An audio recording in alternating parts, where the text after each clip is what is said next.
Assalomu alaykum qadrli futbol ixlosmandlari. E'tiboringiz markazida futbol maydoni. Kanalimizga obuna bo'lib, videolarimizga bir dona like bosishingizni so'rab qolamiz.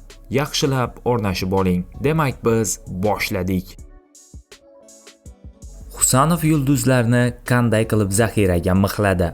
Taniqli rossiyalik sharhlovchi Aleksandr Yalagin o'zbekistonlik himoyachi Abduqodir Husanovning o'yinini yuqori baholadi.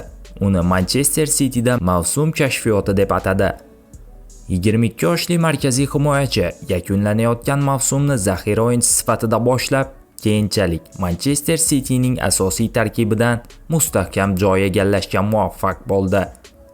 Husanovning yutug'i: Manchester City tarkibida raqobat juda yuqori bo'lishiga qaramay, Husanov 2025-2026 yilgi mavsumni juda mazmunli va ta'sirli o'tkazdi.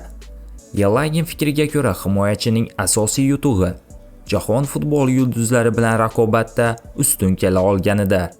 Husanov shunchaki ajoyib mavsum o'tkazdi. Qarang, u Yoshko Gvardiol kabi yuqori darajadagi futbolchilar bilan raqobat qildi. Gvardiol va Ruben Dias jarohatdan tiklanganidan keyin ham zaxirada qoldi.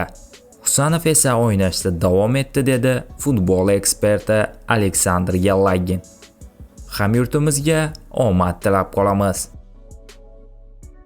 Bugungi dasturimiz shundan iborat edi. Video sizga ma'qul kelgan bo'lsa, bir dona like bosib, kanalimizga obuna bo'lishingizni so'rab qolamiz. E'tiboringiz uchun katta rahmat. Bizni kuzatishda davom eting.